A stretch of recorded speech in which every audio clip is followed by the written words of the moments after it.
Hello, Maverick fans. Welcome to another edition of the Mavpuckcast. Thank you, as always, every week for tuning in and listening to John and I chat about some hockey. UNO in town this weekend. John, we got to see some exciting games at Baxter. And there's a lot to talk about. There's a lot that went on from promotions to the games themselves. Quite an entertaining series, and we will get to all that. But first, we'd like to thank our founding members for their support of the Mavpuckcast and Mavpuck.com this season. As I am talking, you are seeing a scroll of the names of the folks who have donated to Mavpuck.com this season. And if you would like to support Mavpuck.com, be sure to visit Mavpuck.com/donate. But as you mentioned, Jason, we've got to talk about Miami coming to town for a pre-Thanksgiving series at Baxter Arena. Miami was in last place in the NCHC coming into the series. UNO was sitting in eighth place going into the series, and the Red Hawks were on a 6-game losing streak.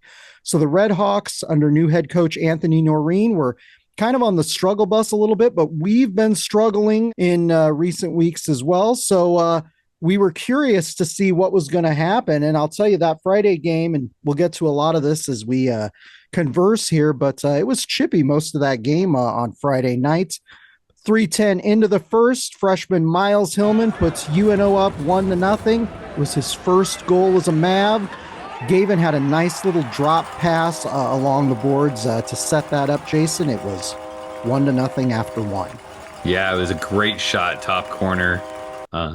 If he keeps shooting like that, that's going to be a good thing for UNO moving into the latter half of the season. Yeah, a really talented player in the USHL last season. And it's great to see some of these freshmen heating up. Second period on Friday, late 17:22 into the second period.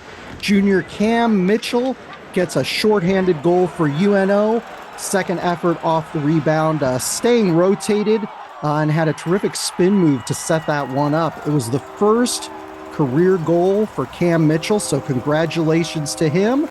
2-0 Mavs at the end of two, Jason.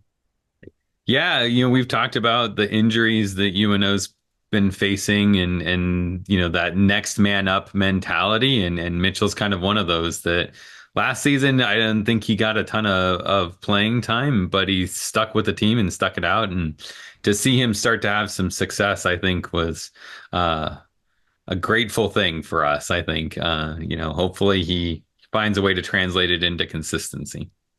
Absolutely right. Former Omaha Lancer. Bridget and I got a chance to chat with his dad at the alumni event down at that icebreaker tournament in Las Vegas. He lives in Canada. He doesn't get a chance to come to Omaha very often for games. So he said how much he appreciated the Mavpuckcast. It keeps him connected to the team and connected to his son. So congratulations, Cam Mitchell, and congratulations, Miles Hillman, on getting his first goal in that first period. Third period, Friday night, Jason, UNO's up 2-0 going in.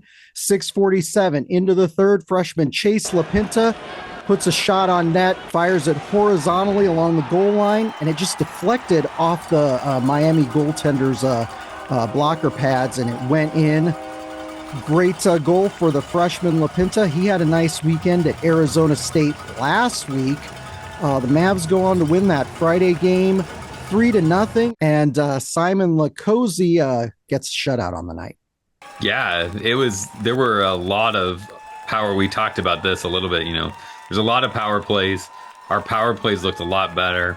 There's always some question about, is that the caliber of talent, or is that our guys just kind of finding their way and learning the system and stuff. I had a chance to talk to Brady Risk after the second game, after a Saturday night's game, kind of a little bit about that, like finding his groove and learning a new team and teammates and a new system. And he said that they really started to feel like things are at home, and it really helped after the win on Friday night, just to kind of feel like they're in it and they're part of this team and this community. And so yeah, I think that it was huge. We dominated play at times. There was a lot of points where we were able to get a full change and keep the puck in the zone, and that's something we haven't seen from this team.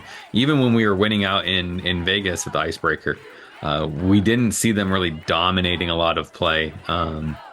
We relied pretty heavily on Simon, and I thought by Simon's account it was a pretty easy night. He didn't see more than what I think he saw like 2 shots at one point in a period. It was like he had some easy 20 minutes of hockey there this weekend.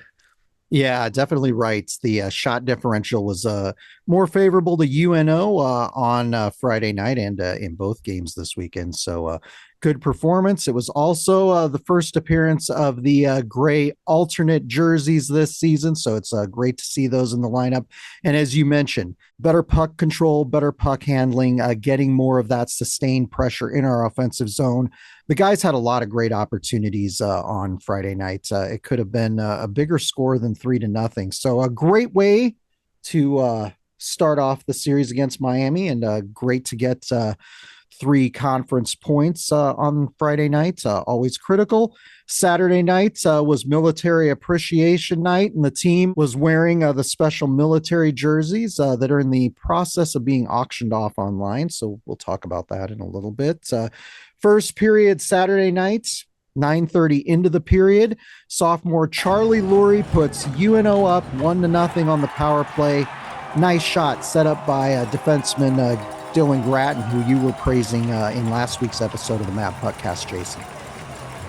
I think the biggest thing for Omaha's power play this weekend was their ability to move the puck around and keep it, and not just, they were kind of clutching it going into the series and stuff. And so hopefully they're finding some comfort being able to move the puck around the outside and then find something in the middle, or find a lane to get a shot on. And nice to see sophomore Charlie Lurie having success. You know, he didn't get to play a lot in his freshman campaign, so great for him. 12-17 into the first period. Sam Stang puts UNO up 2-0. All effort from Stang. Boy, he's been really impressive these last few weekends for UNO. Just enough of a move to get the kind of the goalie to flinch, and then fired it far side, and great play by Sam all around. Yeah, very, very dependable player for UNO. 6:57 into the first. I should note one of the linesmen was injured. I had his name, but I did not write it down, Jason. So we hope he's doing okay. It's always scary when the doors open up on the ice and you see the stretcher there. Thankfully, he was able to exit the ice on his own accord. And we've seen this happen before at a UNO hockey game where an official gets injured like this. So you hate to see it happen. So tough to see. Yeah, and it was right on our side, so I didn't even really notice kind of what was going on. But yeah, they were pretty quick to blow that play dead, and that's when I identified that it wasn't a player on the ice; it was the referee. You know, it's a hard job to have. You're going to get banged into, bumped into. You're going to get, hit with pucks and stuff. Hopefully, he's back on the ice. Being a linesman for the Mavericks here later on in the season when he's fully healthy. Yeah, it's a fast game, and it's easy to get caught up in things and get injured out there. So we wish him all the best. 18:56 into the first. Tyler Rollwagon puts UNO up 3-0 on the power play. Great position for UNO to be in, Jason. You were hoping UNO would have a game here that they just kind of broke out against an opponent. Yeah, and that was kind of Rollwagon's goal was what we talked about last week. It's that power play goal. It's late in a period. It's kind of a backbreaker. I think that a 2-goal deficit, Miami's thinking, we've got 2 periods to get that back. Here's what we can do. 3 goals, end of the first. It's a different thing in the locker room. Coming out of that, you're really going to start pushing a little bit more than you normally would. So hopefully going into the second, I was looking for Omaha to start capitalizing on some of those because you thought Miami's going to start making mistakes here. Yeah, and they definitely did capitalize. 5:27 into the second period. Sam Stang puts UNO up 4-0. Nice backhand pass by Chase LaPinta in transition to set that up. And then 7:21 into the second. Cam Mitchell gets his second shorthanded goal of the weekend to put UNO up 5-0. 8:38 into the second. Freshman Miles Hillman puts UNO up 6-0. Grabs the pass off the face-off and skates it to the other end of the ice. So UNO was rolling at that point. And Jason, it's hard for me to get used to. We haven't had to talk about this many goals in a game this season. But I will tell you, 14:26 into the second, Miami's Blake Messenberg gets the lone goal for the Redhawks this weekend to narrow the lead to 6-1. It was a really nice transition goal by the Redhawks. With 0.8 seconds left in the second, Jimmy Glynn puts UNO up 7-1 on the power play. 7-1 Mavs after 2. And sadly, people were headed for the exit after UNO went up by 6 goals, Jason. Yeah, they missed a good one, and they missed a good third too. So yeah, another late backbreaker. That dominant 3-minute period where we get those 3 goals, like it really turned the tide. And again, like we talked about this whole thing, and what I talked about last week about needing to see this and wanting to see this other guys, like you really look for them to build off of this and say, look, like we're capable of scoring multiple goals in a game. We're capable of playing at this level with this caliber, even with the injuries that we're facing. And so hopefully they're not arrogant and then prideful, because the teams coming up, they don't have easy games here. But they know that they can do it. They see what their abilities are, and I look forward to more 9-goal games. Yeah, absolutely right. Going into that third period, your daughter Lexi was sitting by us, and she was wondering why it wasn't as chippy as it was on Friday night. I think we all were wondering that. It seemed like the guys had settled down a little bit, but in that third period, things got very interesting and very entertaining. Now 9:37 into the third, Harrison Israels puts UNO up 8-1. Was off of a pass from Brady Risk, so nice to see those two connecting on a goal.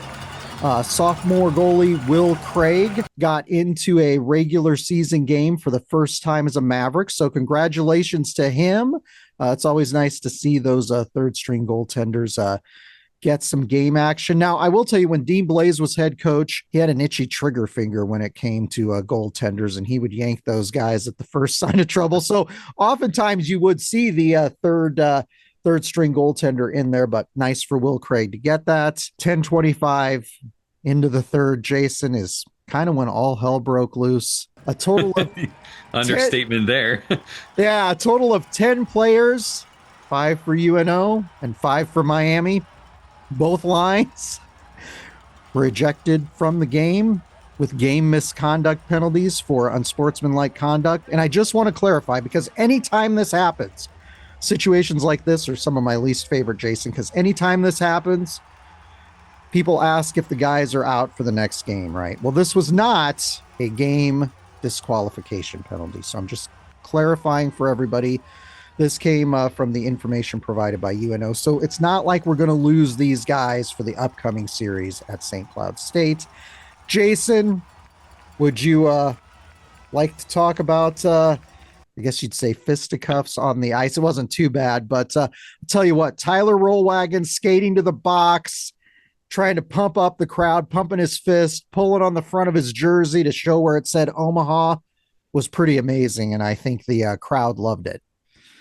Yeah, they're standing up for their guys. They're coming together as a team. I don't, it's a sucky thing to have everyone thrown out, but at the same time, I'm looking at it going, good for them. Like, way to fight back, not to just get pushed around. Was it Morrison got the 2 minutes, and then I love the way the referee announced it, because Morrison got 2 minutes for roughing, I think it was, and then he said everyone on the ice.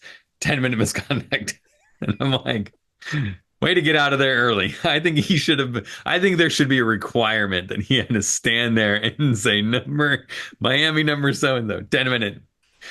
Miami number so-and-so, 10 minute. Yeah, absolutely. And at UNO games, you haven't seen a lot of this in recent years. Obviously, the game of hockey has changed. It's a little bit more of a finesse game.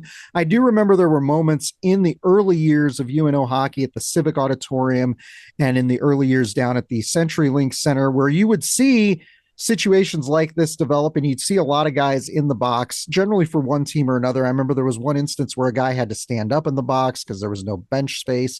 So my main concern, since they're auctioning those military jerseys off, I'm sitting there as the Miami player Michael Feenstra was trying to pull the jersey off of a roll wagon. I'm sitting there thinking, whatever you do, number 4, do not mess up the Don't auction damage my jersey. jersey. Yeah, don't mess up a jersey I might bid on. Come on, man. So fun, entertaining to see. It really got the crowd into the game, and it was made the third period a little bit more entertaining. UNO goes on to win the game 8-1.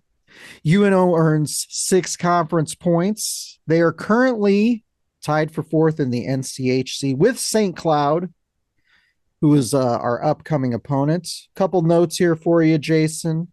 This is the first time UNO has scored 8 goals in an NCHC matchup since December 3rd, 2020 against Western Michigan. The Mavs won that game 10-2, and that would have been in the pod, December 2020, Jason. So UNO, good in that pod. Yeah, they really did. UNO leads the NCHC in shorthanded goals. So that's a neat little stat. Something. So thanks a lot to Cam Mitchell for that. It kind of reminds me of the early 2000s when UNO forward Dan Hacker had a penchant for shorthanded goals. We are second in the nation for shorthanded goals. So random stats here for you, Jason. And I mean, but that's I think that's a testament to the system that they're running. This is one of the more aggressive penalty kills that I've seen Omaha run. Obviously you saw them back before we came out here and stuff, but they are especially our forwards, like they're not giving defensemen a lot of time to read a play, to find a pass. If you don't know where it is, Cam Mitchell, Sam Stang, they're going to be on top of you in a hurry. And so I think this is the product of that, right? You're gambling a little bit being high in the zone, but the payoff is that you're going to be aggressive and you might get some breakaways and some pucks down there. So I like it. It's exciting to see those shorthanded goals because they are so rare. absolutely right. It's always fun as a fan to get to see those goals, and I'm sure it's fun for the guys who score them. Simon Lacosi had his 5th career shutout for UNO in that Friday game against Miami. So it's always congratulations to Simon, a solid netminder. But Jason, I got to ask you, who is your player of the week for this series against Miami? A lot of great options looking back at the weekend to pick. Who did you like as your player of the week for this series? Yeah, there was a lot of guys that had a good weekend for sure. For me, the one that really stood out to me was Cam Mitchell. Not just the shorthanded goals. I think, he did well with the opportunities that he had.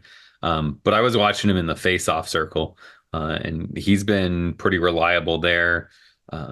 Good shot selection. I just like that grinded out, as you call it, meat and potatoes hockey, and he does that, and he does that really, really well. And I thought those were, even Friday night, I was thinking that's probably one of the better games I've seen him play. And then Saturday, I was like, well, that's better than Friday. So clearly, we're getting the best out of him right now, and it's fun. It's fun to watch him. Yeah, absolutely. His patience has been rewarded, and 2 goals and 1 assist on the weekend. Both goals for him, as I mentioned before, were shorthanded. And you mentioned him in the face-off circle. He was 25 of 38 on face-offs against Miami. So as you mentioned, yeah, he's one of those grinders out there. It's nice to see his hard work paying off. This was a tough one for me. I had multiple guys here in my notes, but I've got to go with freshman forward Miles Hillman. He had 2 goals on the weekend. He had his first goal as a Maverick, and I like to highlight guys who have gotten their first goal as a Maverick. He has 2 goals on the season. Both of them came this weekend, but he's a player. He was out for that series at Arizona State. It's great to have him back in. And going into the season, when we did our preview of all the newcomers, he was a guy that we were really excited about, Jason. What we saw from his shot was that's what we can expect more of here at Omaha for the few years, and that's exciting. So Absolutely. I think you gotta call out Sam Stang too this weekend. He's the other one that just intensely like great game, and he's had a bunch. Like the hard part is we could probably have him as a player of the game every week, it seems like. But he did have a really good weekend too. Oh, yeah. It was hard not to pick him. I tried not to pick him because I'm like, we're going to end up picking him every single weekend. Yeah. Right. 2 goals and 3 assists against Miami. He has 6 goals and 4 assists on the season. Yeah, dependable guy. Coach Gabinet said before the season started at the UNO Alumni Association's Gold Circle Luncheon that Sam Stang was going to be one of those guys that we see in there every game, and he certainly has. Very dependable player. He's a player that UNO recruited back when he was in high school, and he ended up going to Wisconsin, like Erdahl, another early UNO recruit that finally ended up at UNO. So it's great to have him here. And as you mentioned last week, I wish we had him in the lineup 4 years ago, because he's been a really pleasant surprise for UNO this season. Yeah, that's the hard part about all the transfers. Like I see all these guys, I'm like, man, I wish I could have watched you play for 4 years. Like, why do I get gypped and only get 1 year of this? I know, right? I mean, it's the blessing and the curse of the portal, but yeah, I'd love to see these guys take a chance on UNO. I know that some of these players, in the case of Erdahl and Stang, they grew up dreaming of playing for Wisconsin, and they got to play there together. So it's hard to pull a player away from that, but UNO has a lot to offer. So I hope players in the future will consider giving the Mavs a shot, because it's a place where you can have the kind of success that Sam Stang has had early on this season. But Jason, we've got to talk about some things you missed at Baxter Arena. And I'm going to tell you, Jason, a couple weeks ago, I was considering getting rid of the things you missed segment, because it didn't seem like there was a lot to talk about this season. I'll tell you what, there's a lot to talk about this week on the things you missed. Some little juicy tidbits coming up. The Friday game against Miami was Lumberjack night. You and I talked about that on last week's episode. Some people really did a nice job dressing up for Lumberjack night. What'd you think of Lumberjack night? I thought they could have done more with it, and I hope they continue to do this and do more with it in the future.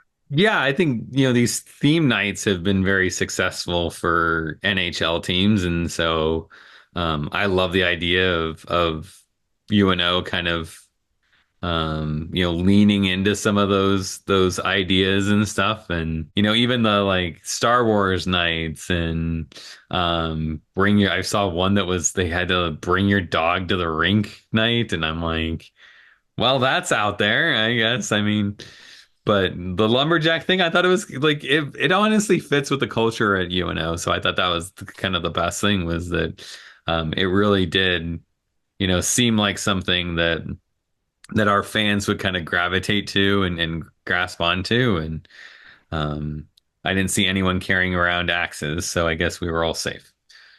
Yeah, Jason was disappointed that he did not get to carry around an axe. And sadly, I do not own any of that lumberjack red and black plaid flannel gear. So Saturday, as we alluded to earlier, was Military Appreciation Night. The special jerseys came courtesy of Woodman Life, and they are being auctioned as we speak.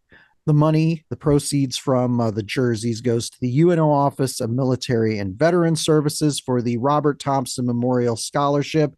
I'd ask you what you thought of the jerseys, Jason, but they are basically the same as the jerseys we've worn the last 2 seasons. So the same Adidas camo jersey design. Also saw when we were in Arizona State, they had the same camo design because Adidas is their apparel supplier. The only thing different were the numbers on the jerseys this time. So each year they've had different numbers. So I guess I ask you anyway. What did you think of the jerseys?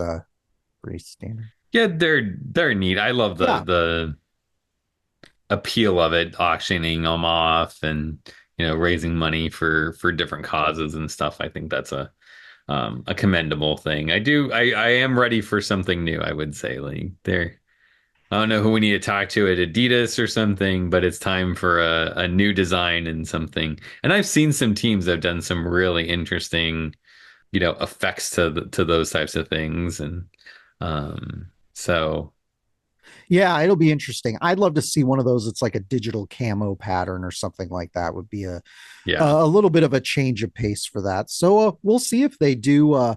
They do something different. Also, for Military Appreciation Night, there was a member of the Boys Town ROTC who rappelled from the rafters for the puck drop. I think they did that last year too. Jimmy Weber was there to sing the national anthem. And there was a big American flag unfurled on the ice. I always enjoy that. And I always hope the people don't slip and fall. They always walk out there so gingerly on that fresh ice. To keep from falling, but it always looks really cool when they're doing the national anthem to have that big flag out there on the ice. So that was a fun theme night too, an annual tradition now for UNO hockey. So we enjoy that. Also on Saturday before the game was the Blue Line Club member appreciation. They generally do that twice a season. Pizza and beverages were available for members. They raffled off prizes during the event. Coach Gabinet, athletic director Adrian Dowell, and former head coach and former associate athletic director Mike Kemp all spoke to the folks who were assembled for the pre-game festivities. I enjoy the Blue Line Club member appreciation event. Jason, did you enjoy this year's Blue Line Club member appreciation event? Oh, absolutely. Like those are our people, right? They're the dedicated fans, the ones that donate, and so we need more of them. We get people that come up to us and thank us for the podcast and stuff, and all our thanks goes to them for listening and keeping us motivated to do this. And so I think it's just a good event all around to meet some of other UNO fans and some of our fans, and we get a little pizza and popcorn and a chat with Coach out of it. Yeah, absolutely right. Great event. Anybody can join the Blue Line Club, $50 per season. Well worth your time because in addition to events like this, they also have the Blue Line Club area at each game. Whereas Jason alluded to, you can get free popcorn before the game. So very nice and lots of nice events that they do throughout the year that you and I enjoy and that we talk about on this podcast. And now we got to talk about the elephant in the room for those fans like you and I who enjoy celebrating the team after they win in the lobby with the "We Win, We Sing" post-game fight song celebration. It was changed this weekend, Jason. Little jarring. Twice.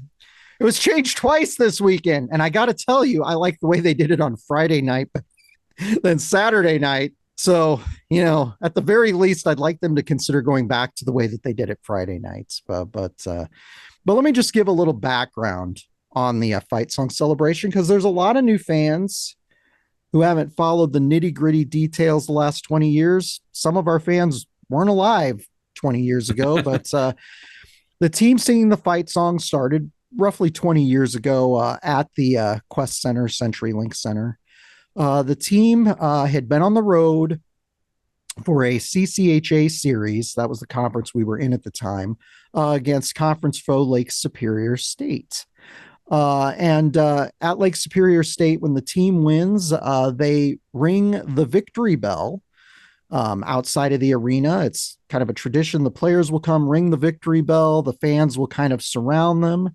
The UNO hockey players at that time wanted to start a tradition of their own for UNO hockey, something special that we could do. it's been a struggle over the years trying to get chants and cheers going other than the UNO cheer after goals. And so when folks like the folks in the Red Army try to start chants, Bridget and I always try to do them, and I wish more people in the arena would try to do them because people are trying to create traditions and atmosphere. So it was really cool 20 years ago when the leadership on the team decided to do something like this for the game. So they just spontaneously one evening came out of the locker room, and it was the locker room entrance, which was by the ticket office down at the CenturyLink Center. And they came out, they got in a huddle, as they do, and they sang the fight song. And from then on out, that became the post-game tradition for UNO hockey, and it's stayed ever since. And at Baxter Arena, they typically, for the last, 8 seasons, came out to the locker room doors by the ticket office. Fans would kind of surround the area. The team would come out, little like area right in the middle that fans would leave for them to come out. And they would sing, jump up and down, do the song, high five the fans. But this last weekend, Jason, instead, the team decided to come out by the skate rental stand going into Holland Ice. They decided to come by the Maverick Room, which is the old team store that has been rebranded now. And they decided to do the fight song there. And as you alluded to on Friday night, they came out that way, but they kind of gathered in the same place as previous years to do the fight song, which was okay. It was just weird having them come out the other way. And then Saturday night, when they came out by the Maverick Room and the hallway to the Holland Ice. But then they were cordoned off. The staff had put up like post and rope to cordon them off from us. And so fans were trying to kind of gather around where they were going to sing the fight song. The problem was it kind of cut off people from getting kind of behind over by the ticket office to kind of gather. It made it hard for some people to get outside. But Jason, clarify anything that I've said. Just tell me what you thought of all of this. I did not think we were going to be talking about a kind of refresh of the post-game fight song celebration, but the fans were confused. I will tell you, especially on Saturday night, the players were looking around. They seemed confused. They're like, why are we doing this way? Yeah, clearly it wasn't communicated to people. I mean, it's one thing not to communicate to the fans, but like you pointed out, it seemed like the players didn't really know what to expect either. And it's hard. Like the way that they did it Friday, I understand why they made some changes because, with them coming out from the community ice sheet there, the ones they're in the lobby, like once they get there, that the fans are just going to funnel in and block them off to get back there. And so I think part of Friday night was just, where do we go now? Do we have to go back through there, or can we go back through the doors that we used to go through, like we used to coming out of? And so I think some of that might have been a bit of the concern. And then Saturday night, probably my assumption is that they thought, well, if we cordon this off and put up our barriers and stuff, that one, more fans will be able to see it, and two, they'll have a way to get back to the locker room. But I think that like the miss is that the uniqueness of the when we sing celebration at UNO, that as a college hockey fan I can tell you is pretty unique. Is that like unfettered connection to the community and stuff. And so when Saturday they were done singing, like they ignored the barriers themselves, and they're like, well, no, we want to go out and like see people and talk to people and see my friends and see the girlfriends and parents that have come down. And like there's just a ton of reasons for the players to want to mingle. And I don't think, from talking to the guys that I've talked to, at least, like none of them are put off by young fans coming up and asking for autographs and things. And I remember when Weiss came here that first year and talking to him, and he had said like how surprised he was that so many people growing up when you were younger, like your parents might come see you play games, but like you didn't have people seeking out your autograph, right? And this community here in Omaha really supports this team. And so I just want them to find some balance. Like I want them to find a way that the guys can not feel trapped when they come out, but also not try to make them feel like you can't go interact with the community or we don't want you to. Because I don't think that that's the what the university's trying to get across to the players is that, this needs to be business. You need to go out, sing your song, and get back to the locker room. It's my opinion at least is that the university really supports them connecting with the community. That was a really Yeah, long rant. I'm sorry. no, that's just fine. That was very good. I was just confused by the whole thing, but you mentioned the connection that young fans have with the players. I know that our niece Scotland, who's in sixth grade, she's been coming to games for years. And one of the things that's made her a fan and makes her, want to leave her house, leave her iPad, and come to the games have been those moments where she's gotten to get to meet the players, to take her picture with the players. It means so much. She has the pictures on her phone. One of them's her wallpaper. Now, this year, she was talking about decorating her room at home to look like Maverick Hockey. This is how you make new fans. And so I have no idea what the reasoning was behind this. Bridget always does a Facebook Live of the fight song celebration on our Facebook page. And fans really enjoy that. And thankfully, your wife Jolene got down there early on Saturday night to save her a spot close to the players. Otherwise, she would have been 20 feet back and probably wouldn't have been able to get the Facebook Live. So we like to be able to cover it. I also typically record a video that I post on Twitter of the fight song celebration. So one of the things I will say is if it does become logistically difficult to cover the post-game fight song celebration, Bridget and I and you have media credentials. And so Bridget said if it just becomes a hassle, she'll just go cover and ask questions at the post-game presser for fans to enjoy and film that. We'll see what happens with the post-game fight song celebration. But before that, Jason, we've got a week off for the Thanksgiving weekend. And then we travel to St. Cloud State on December 6th and 7th.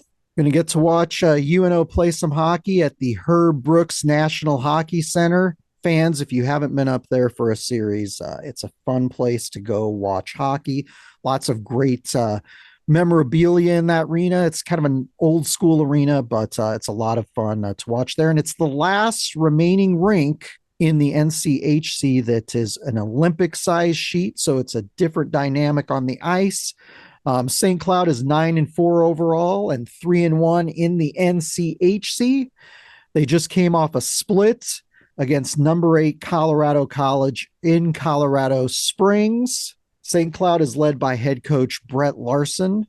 He is 132, 80, and 21 in 7 seasons with the Huskies. Very talented head coach. I like him a lot. Formerly, he was an assistant for Scott Sandelin up at Minnesota Duluth. He's done a great job at St. Cloud. I wondered how things would go when he took over for Bob Motzko, but he has kept things going well. Jason, what are your thoughts, just as we talk initially here on Cursory Glance, going into this series against St. Cloud State? Yeah, I wonder how they're going to deal with the different ice. It's if you've never played on them, if you haven't played hockey, I don't know that there's any way to kind of describe like what it is that when you go from playing on a quote unquote normal sheet or a North American sheet of ice into that international sheet. And you have more space in some places, less space in others. It really comes down to puck movement, neutral zone play. Those things are really important. And making it easy on the goaltender. The angles are different. Goaltenders a lot of times will lose the post and not know where things are if they haven't played on Olympic sheets a lot. And so we want to make sure that you make it an easy night. If we're letting in 60 shots a game, especially on an Olympic sheet, I think that's going to be a tough ask of any goaltender. So, and the key really is just to build upon what happened at home against Miami. Omaha needs to move the puck well. They need to capitalize on power plays. They need to play aggressive hockey. Stay out of the box, though. Try not to give them a lot of power plays and play Omaha Maverick hockey. Absolutely. Play smart hockey. Players to watch, man, there's a number of players. Going down the roster here. It's very much a scoring by committee at St. Cloud, right? Yeah, they've got a number of talented forwards on that team. Freshman forward Austin Bernavec leads the team in points with 7 goals and 5 assists. Sophomore forward Barrett Hall has 2 goals and 10 assists. Sophomore forward Werner Miettinen, the brother of Vidi Miettinen, who we talked a lot about in years past on this podcast, has 2 goals and 6 assists. And one of their grinders, junior forward Grant Ashan, has 3 goals and 2 assists. So lots of talented forwards on that team. Point out a defenseman here, senior defenseman Josh Ludke. Leads the Huskies in block shots with 17. He also has a goal and an assist on the season. And in net, sophomore Isaac Posh, who was on the NCHC all-rookie team last season, has a 1.69 goals against average and a .938 save percentage. So a lot of talented players on that roster, Jason. Yep, you're gonna have to. Every shift's gonna have to be your best effort. So, taking all of that into account, what's your prediction for the upcoming series in a couple weeks here at St. Cloud State? Do you think we're going to sweep? Do you think we're going to split? Or do you think we're going to get swept up in St. Cloud by the Huskies? I think there's enough positives for UNO to build off of. I really like some of the guys like we talked about, Hillman, Stang, Mitchell, those guys coming up the ranks and really playing important key pieces for Omaha. I think that's good enough to at least get them 1 win. I think we split. It's just hard on the road. It would be a different story coming off of Miami if we had them at home ice. But going on the road to St. Cloud, it's just hard to really foresee UNO getting both games up there. Yeah, it's a tough place to go and play. As we mentioned, lots of talent, well-coached team. I'm going to pick a split as well. UNO has played pretty well on the road this season, and so I'm hoping that continues up here in a couple weeks at St. Cloud. And again, they've got to play smart hockey. They've got to stay out of the box. As much as we enjoyed the chippiness on Friday and Saturday night against Miami, the team's got to be able to keep their emotions in check in that regard, because you do not want to give this team power plays. They are far more talented than the Miami Redhawks are this season. The Friday game will be at 7:30 p.m. Central Time. And Saturday's game will be at 6 p.m. Central Time. A number of teams in the conference are doing that earlier time on Saturday nights. You can listen to the games if you are here in Omaha on 1290 Coil or online anywhere on the Varsity Network app. Mike Valancourt and Terry Leahy will, of course, have the call. You can also watch the games on NCHC TV. And of course, be sure to follow Mavpuck on Facebook, Twitter, Instagram, and all of our social media channels. You can find links to those at mavpuck.com, along with back episodes of this podcast. Jason, any final thoughts going into the Thanksgiving break here? Looking forward to a little bit of time off and then back playing hockey. So absolutely right. I like getting a break from doing the podcast. This is the 10th episode this season, Jason, and we're not even to January yet. So it's been crazy. But until next time, Jason, go Mavs. Go Mavs.